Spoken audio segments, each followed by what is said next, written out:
Assalamualaikum warahmatullahi wabarakatuh.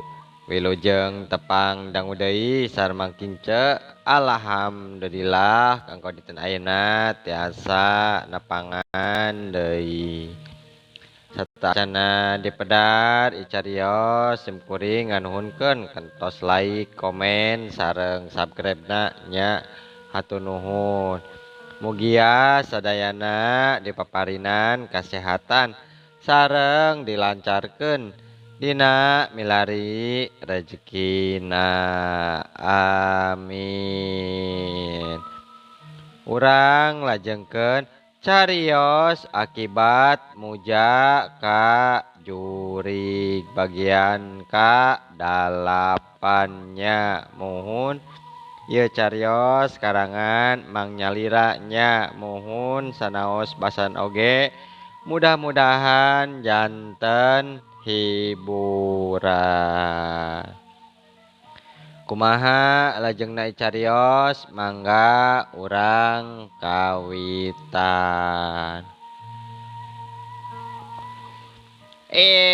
Tagampang euy, tagampang kitu bae deuleu nyacak bagong teh. Arek bagong nyaan, arek bagong jaga jajaden oge. Eleh kesit euy, urang mah nu bakal cilaka keh ditubruk bagong kumaha? Heueuh nya, mun sakirana aya bagong ulampeng ka lembur, urang mah arek dikumahakeun tang keh euy. Ari pada seber kitu mah teh, bayangkeun mah can karuhan ta teh. Ari maneh nono. Nah, ai maneh teh nyaan urang lembur maneh, urang hayang disabaya ku bagong ceuk openg. Kahayang maneh mah ulah atuh. Nanaonan aya bagong ka lembur. Yo, ngariweuhkeun atuh ka warga. Tapi dewek memang penasaran deui euy. Mun seug aya kamari bagong teh bener dirempug atuh euy ku warga salembur. Lamun kajajaden eta teh suku hareupna cenah euy disabat. Tada teuing teu geunaheunana nya mun kanyahoan anu disabat teh tetela jalma nu wawuh meureunnan. Dangke oge sok aya bejana euy. Tingali we mun teu percaya maneh mun aya nu munjung ka bagong terus kawenehan beunang kasabat komo bari cangkalak mah euy bari dicangkalak pasti we geunjeleng salembur geura si anu munjung cenah euy. Tapi geus lah maneh tong kapapanjangan teuing ngomongkeun kaayaan lembur batu teh euy can puguh bener henteuna jeung bisi fitnah deuleu nyalahan kumaha keh. Benernya ari kuring teh penasaran tuh da hayang menang beja teh anu pasti daripada ngomong-ngomong di dieu bari taya buktina mah euy eta teh sarua jeung bohong. Cek nono memang penasaran jelemana mun seug bener aya cenah nu munjung pasti nyaho saha jelemana nu munjung.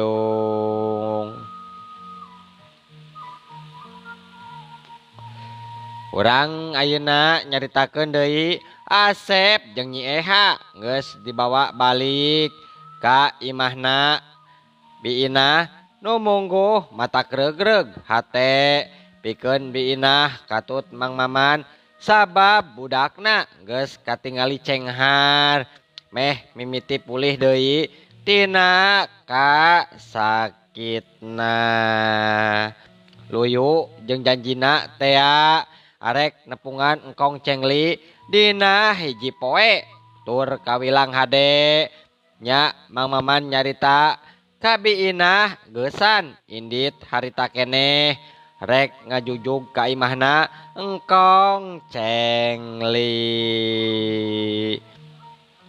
Nya ningali kitu mah biinah tangtu ngarojong pisan kana pamangsudan nu jadi salaki tawaleh negrakeun rasa kabungahna. Nya Kang ajug atuh omat bejakeun nya abi mah teu bisa milu datang nepungan kitunya ngedalkeun rasa panuhuna anu sakumaha mestina Kang. Hahaha tong salempang inah engkong cengli oge tang tu bakal surti moal nganaha-naha pedah inah temilu nepungan jeung akang kamanehna kitu tah inah. Jadi tong aya perasaan salempang model kitu atuh nya ayeuna akang indit heula nya inah bisi kaburitan keh di jalan. Nya Kang sok atuh Kang arek indit mah kaditu sing salamet Kang di jalana. Mang Maman geus kitu mah langsung miang rek ngalaksanakeun pamaksudanana gesan nepungan engkong cengli ka lemburna.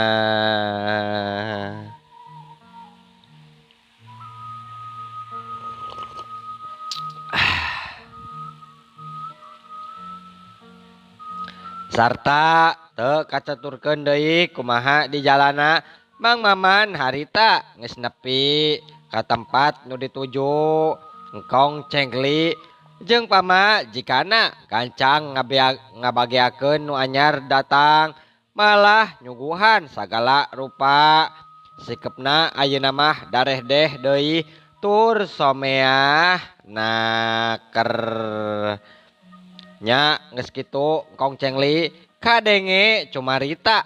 Haiya, kunaon Mang Maman kemari ha? Bukannya anak kamu olang pada lagi sakit ha? Cek engkong cengli nyarita ngandung pananya. Ari nyi tong-tong pamajikan teungeunah mun teu milu ngomong pokna hanya Rita. Iya, haiya betul sekali Mang. Mang Maman, kenapa kamu olang kemari? Bukannya anak kamu pada sakit ha semuanya? Mang Maman ditanya gitu gentak ngajawab, oh sumuhun teu sawios engkong pun anak danget ayeuna mah parantos leuheung majeng kadamang sun. Oh hanya sukul kalau kamu punya anak segala sembuh mah. Lalu bagaimana dengan istrimu Mang Maman? Oh alhamdulillah Ci pun bojo dina kayaan sehat walafiat tekirang sawios-wios jeung simkuring hapunten kasumpingan. Mamang danget ayeuna janten ngarepotkeun ye. Haiya kita olang tidak merasa dilepotkeun ah. Jadi sehalusnya Mang Maman jangan berkata begitu ya. Sanajan salaki pamajikan teu bisa ngucapkeun bahasa Sunda dina unggal cumarita, tapi duanana teh ngartieun kana setiap caritaan Mang Maman. Jadi teu karagok ngobrol. Nya Mang Maman kadenge deui cumarita negrakeun pamaksudan anu sabenerna. Nya engkong cengli teh bari muril-muril kumis nu ngawir kawas kumis lele terus ngaregepkeun kadua ngaregepkeun kana tiap nu dilisankeun ku Mang Maman harita kong cengli. Kieu kong janten salaresna tujuan simkuring ka dieu engkong oge saria Ci Tong-tong nyaeta sejang ngaduguykeun rasa panuhuna simkuring sareng pun bojo wireh kana kasayan salira duaan nu kalintang ageungna mercanten masihan nambut artos malih kalintang ageng gening jumlahna oge bari tebih tina sopan abdi teh manawi nambut ngalalangkungan lambe Kang Oding bari seri engkong cengli harita nyarita deui hehehe haya kamsiah kamu orang memang baik baik sekali bisa mengucapkan seperti itu pada awak tapi rasa panuhun kuring teh tacan sampurna sabab ngedalkeun tanpa bareng jeung pamajikan hampura kong pamajikan teu bisa ka dieu cenah kok hanya henteu nanaon teu nanaon oe ngalti maksud Mang Maman bicara tapi oe sungguh tidak bermasalahkan keadaan ini tanpa ditemani istri pun berterima kasih pada oe itu sudah cukup namun tetap walau begitu ini harus ada syarat bukan begitu tong hanya cek engkong cengli bari ngareret kapam nu jadi pamajikana nya nu direret gancang unggek bari ngawalon oh iya betul sekali kok hanya maka dari itu Mang Maman harus tahu syarat apa yang mesti dilakoni nanti bari Mang Maman netep bingung ngadenge ucapan eta dua jelema jeung sakitu Mang Maman bisa ngobrol dina basa nu beda lantaran tekungsi sakola manehna matak sakapeung mah rajin ngahuleng memeh neruskeun omongan nana ngan saenggeus ngarasa pas Mang Maman ngadenge carita deui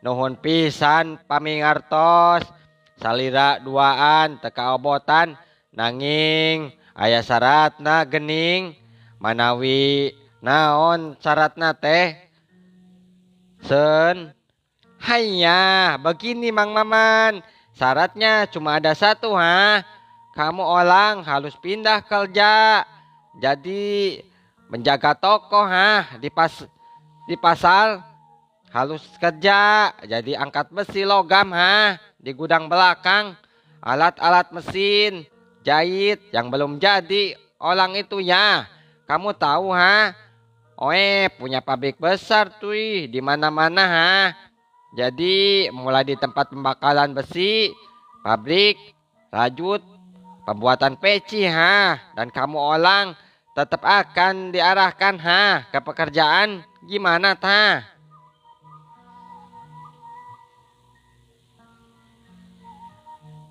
mengambil besi logam nyeberangi sasak yang di bawahnya ada lubang besar dan di dalamnya juga terdapat bala api tempat pembakaran besi-besi besar yang diolah jadi bahan alat kecil seperti paku, baut, dan lain-lain. Namun kenapa Mang Maman harus dipindahkan ke sana?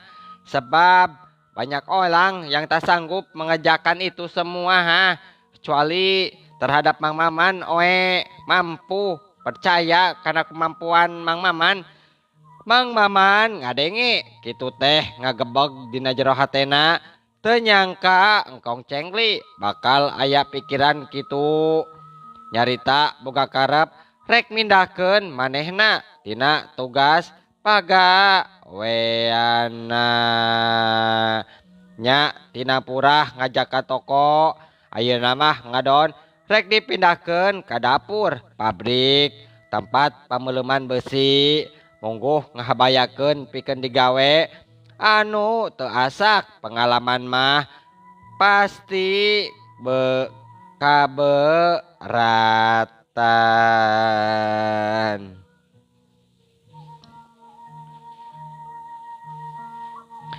Nya Mang Maman ngarti jeung nyaho kumaha bahayana gawe di pabrik pangrajin mesin anu masih bogana engkong cengli cek pikirana lebih hade gawe di pabrik wae pangrajin benang atau rajut ieu mah tibatan kudu dipindahkeun ka tempat anu pibahayaeun kitu mah nya cek batur boga sangkaan goreng atawa seujon karyawan engkong cengli nu kabejakeun leungit mangsa keur ngaliwat dina sasak bari manggul besi ngadon tiko sewad terus ngagebrus kana lomang anu seuneuna ngaguruh teh ya di sararieun disangkana teh ditumbalkeun wae kitu bawa kuring ge bakal ditumbalkeun bari memang tara aya bejana deui ngeunaan korban nu cilaka aduh aya wae sedengkeun sasak pamentasan hawu pameuleumana beusi ukur satapakeun 2 dampal suku jelema dijieun tina beton pake beusi dihandap seuneuna ngaguruh kawilang jero lombangna bari badag duh pegawean teh sarieun geus aya wae ieu mah ningali kitu mah ngahulang tawaran kitu teh dijawab da puguh jelas hatena mah langsung embung jeung nolak ngan teu wani ngedalkeun langsung sabab bisi engkong cengli jeung pamajikana kasinggung perasaana.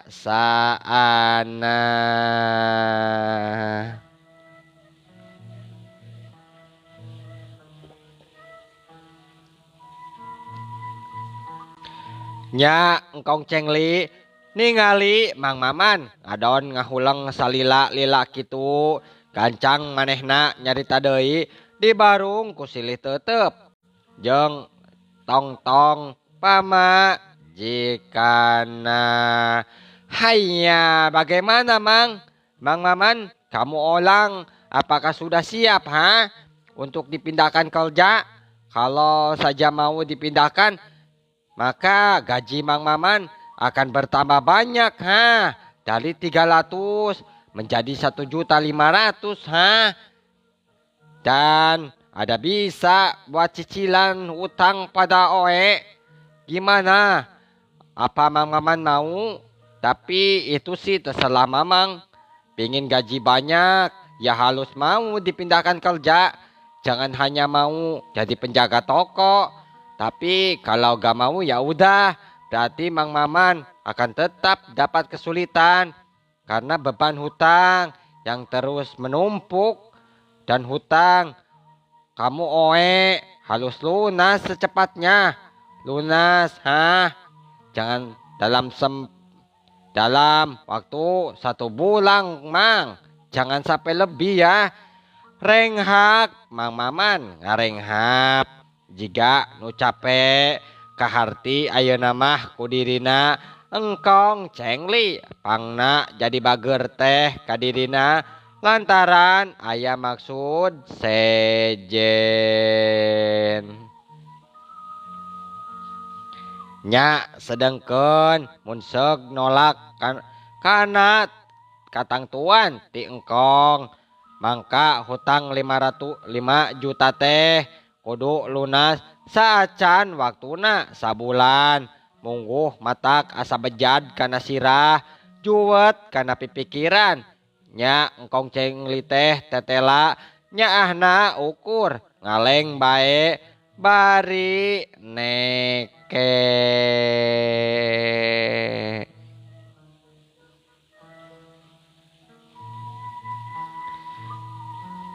Nya Mang Maman kadenge maksakeun harita cumarita lalaunan menta waktu keur mikir atawa moalna tawaran engkong cengli harita punten kong kumaha mun kuring menta waktu atuh 3 poe mah. Ya teh, kudu dipikir-pikir heula. kumaha hadena antara narima moalna kuring teh karena tawaran engkong. Ari kudu ngajawab langsung ti ayeuna mah kuring teh bener-bener bingung kumaha nangtukeun sikep. Jadi kuring mah minta waktu heula kong. Hehehe, hanya bagus bagus bagus. Bagus begitu juga Mang Maman. Oe setuju. Kumah dengan permintaan kamu Olang, bagaimana Tong Tong? Setuju pula ha? Dengan permintaan 3 hari dari Mang Maman? Hanya Tong Tong nu direret gancang unggek. Bari ngajawab Mang Rupa sikap nu sapinuhna masrahkeun kana katang tuan nu jadi salaki. Hanya terserah pendapat suami. Keputusan ada di dirimu. Jadi silakan kalau Mang Maman mau minta waktu untuk berpikir, oe setuju saja kok. Engkong cengli seri nembongkeun huntuna nu karehol. Hehehe, baik baik baik.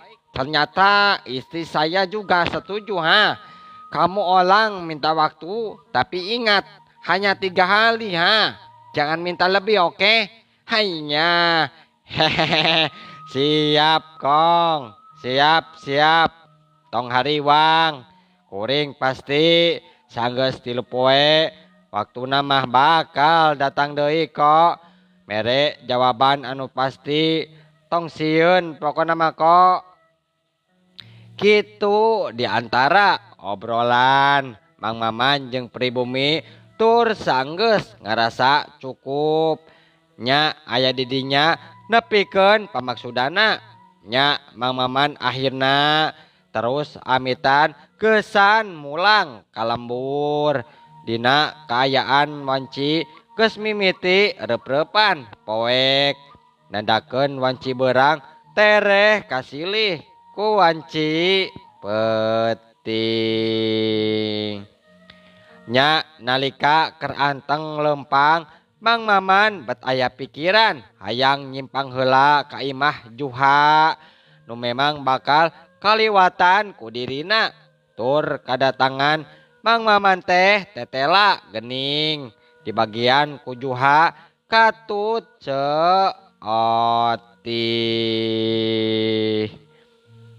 pamajikana ceotih teh kabeneran eta salaki pamajikan keur teu kamana-mana manehna aya di imahna ngan nu matak kaget pikeun Mang Maman mah sabab leungeun Juha lebah siku katuhuna kaayaan bet aya tapak tatu kawilang rada jero tapak bedog can garing tatuna teh jiga nu meunang mopokan ku obat dangdaunan. Kunaon Kang? Waktosna seep jang. Aduh, mohon waktosna kabujang seep cenanya. Mohon insyaallah enjing atanapi pageto tiasa dilajengkeun deui. Mangking ce ngaturkeun wabillahi taufik wal hidayah. Wassalamualaikum warahmatullahi wabarakatuh. Cah.